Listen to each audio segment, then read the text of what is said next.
નમસ્કાર મિત્રો, આજે આપણે વાત કરવી છે 21 જૂને ફરીથી યોજાનારી નીટની પરીક્ષા વિશે.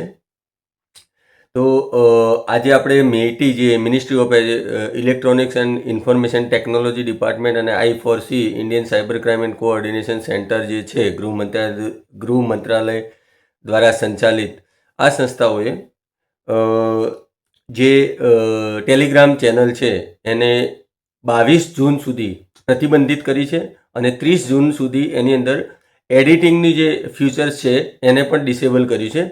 એ શું છે આપણે આગળ વાત કરીએ તો એને લઈ અને નેશનલ ટેસ્ટિંગ એજન્સી જે છે NTA એને પણ આ વાતને સ્વાગત કર્યું છે, કારણ કે નીટનું આપણે જોઈએ કે જે 3 મેના રોજ પરીક્ષા યોજાઈ અને એની અંદર જે થયું છે પેપર લીકની બાબત એને લઈ અને 12 મેના રોજ એનું જે રદ કરવામાં આવ્યું હતું પેપર, અને એ ફરીથી રવિવારે એ સાંજથી લઈ અને એના એડમિટ કાર્ડ ડાઉનલોડ કરવાની પ્રોસેસ ચાલુ થઈ છે. અને અત્યાર સુધીમાં કંઈક સમજો ને 10 લાખ જેવા એડમિટ કાર્ડ ડાઉનલોડ પણ થઈ ગયા છે NTA મુજબ, નેશનલ ટેસ્ટિંગ એજન્સી મુજબ. એમાં બાળકો ટેકનિકલ ખામીઓ પણ ફેસ કરી રહ્યા છે એવું બાળકોનું કહેવું છે કે દાખલા તરીકે બ્લેન્ક સ્ક્રીન થઈ જાય છે, પછી ટાઈમ આઉટ આવે છે, સેશન ટાઈમ આઉટ આવે છે, કેન નોટ ફાઇન્ડ સર્વર આવે છે. તો જે NTAના એક્સપર્ટ અથવા એના ટેકનિકલ ટીમના અભિપ્રાય મુજબ એમના સર્વરની કેપેસિટી ખૂબ જ છે. એક જ સાથે 1 લાખ યુઝર લોગિન કરી અને એ ડાઉનલોડ કરી શકે છે. જો કે અત્યાર સુધીમાં સરેરાશ 6000 જેવા જ યુઝર એટલે કે વિદ્યાર્થીઓ લોગિન કરી અને ડાઉનલોડ કરી રહ્યા હોય એવું જાણવા મળે. ધેટ મીન્સ કે એની કેપેસિટી બહુ અદ્ભુત વધારે છે, કહેવાનો મતલબ સર્વરની. તો ટેકનિકલ એરર આવવાના ચાન્સીસ બહુ ઓછા કહેવાય આને લઈને. હા, કદાચ એન્ડ યુઝર સાઇડ એટલે કે આપણે વિદ્યાર્થી તરીકે જ્યારે આપણું કમ્પ્યુટર યુઝ કરતા હોઈએ તો એની અંદર કોઈ ખામી હોઈ શકે. એ બ્રાઉઝરને લઈને હોય, કેચ મેમરી, કૂકીઝને લઈને, ISP ઇન્ટરનેટ સર્વિસ પ્રોવાઈડરને લઈને હોય, રાઉટર કે જે મોડેમ યુઝ કરતા હોય એમાં પણ હોય. કારણ કે સેફ્ટી સિક્યુરિટી મેજરમેન્ટ બંને બાજુ જોવાના હોય, વન સાઈડ સર્વર સાઈડ જોવાના હોતા નથી. કારણ કે આપણી સિસ્ટમ સાઈડ લેપટોપ કમ્પ્યુટરમાં પણ એ ટેકનિકલ એડમિનિસ્ટ્રેટર અથવા ટેકનિકલ જે કામ કરતો હોય એની આપણે સલાહ સૂચન લઈ શકીએ. હવે વાત મૂળ મુદ્દા જે આ ટેલિગ્રામ ચેનલ છે એને જે 22 જૂન સુધી પ્રતિબંધિત કરી છે એની વાત. કારણ કે ટેલિગ્રામ ચેનલમાં શું થયું હતું, આપણે ભૂતકાળની જે મેટર જોઈએ તો એની અંદર એક તો આ જે ટેલિગ્રામ ઇન્સ્ટન્ટ મેસેજિંગની જે એપ્લિકેશન છે એની અંદર ફેસિલિટીઝ છે એનોનિમિટીની, એટલે કે અજ્ઞાત વ્યક્તિ તરીકે તમે એની અંદર એકાઉન્ટ બનાવી શકો, ગ્રુપ બનાવી શકો અને એને મેસેજ મૂકી શકો. અને આને લઈ અને એમાં બિહાર પોલીસ દળ ના જે ઇકોનોમિક ડિપાર્ટમેન્ટ છે એના અનુસાર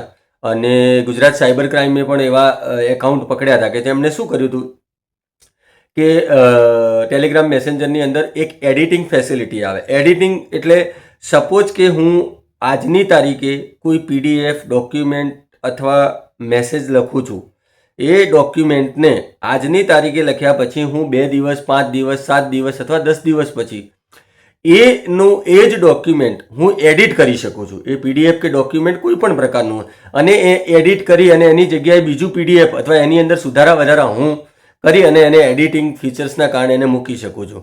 તો આ નીટનું જે પેપર લીકની ઘટના બની એમાં ઘણા બધા લોકોએ આ પ્રવૃત્તિમાં એવા દાવાઓ કરવાનો કોશિશ, એટલે ગુનાહિત પ્રવૃત્તિ કરવાનું કોશિશ કરી કે એકચ્યુઅલી જે એમને પેપર હતું જે 3 મેના દિવસે એના પહેલાંના એમના જૂના જે મેસેજો હતા ડોક્યુમેન્ટના PDFના નામથી એ અન્ય હતા, પેપર લીક રિગાર્ડિંગ નહોતા. પરંતુ એ ડોક્યુમેન્ટને એડિટ કરી અને આ પેપર લીકને લગતા ડોક્યુમેન્ટ મૂકી અને અને પછી એવો ખોટો ભ્રામક દાવો કરવામાં આવ્યો કે પેપર લીક તો એના પહેલાંથી થઈ ગયું હતું. એટલે આ પ્રવૃત્તિને પણ બિહાર પોલીસ, આપણા અમદાવાદ સાયબર ક્રાઇમે પણ એને પકડી પાડી છે. અને એવા ગ્રુપો કે જે પેપર લીકના નામે, નીટના નામે અસંખ્ય બન્યા છે અને એમાં સાયબર ક્રાઇમ બનવાના ચાન્સીસ વધવાના સ્વાભાવિક છે.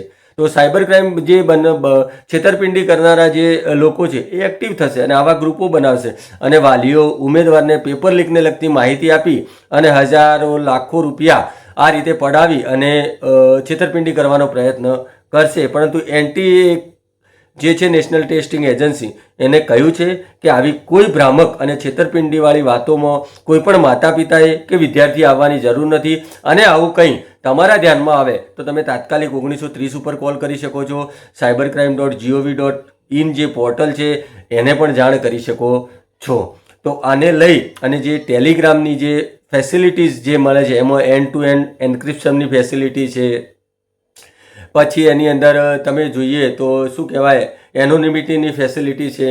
તો આને લઈ અને ખૂબ ગુનાહિત પ્રવૃત્તિ આદરાતી હોવાનું આ CBIનું જે ઇન્વેસ્ટિગેશન ચાલી રહ્યું છે એમાં આવ્યું છે. અને એને લઈ અને જે ગૃહ મંત્રાલયે નિર્ણય લીધો છે I4C કે મેટીએ એ ખૂબ જ આવકારદાયક છે. એટલે 22 જૂન સુધી ટેલિગ્રામ પ્રતિબંધિત રહેશે ચેનલ, અને એમાં 30 જૂન સુધી જે એનું એડિટિંગનું ફીચર છે એ પણ બંધ રહેશે. તો આને લઈ અને જે સરકારે નિર્ણય લીધો છે એનું સ્વાગત કરું છું. અને વિદ્યાર્થીઓની સુરક્ષા અને સલામતીને લઈ અને આ ભરવામાં આવેલા પગલાંને લઈ અને ખૂબ જ સલામત રીતે પરીક્ષા યોજાશે. અને દરેકે દરેક વિદ્યાર્થીઓને મારા વતી ખૂબ ખૂબ શુભકામનાઓ.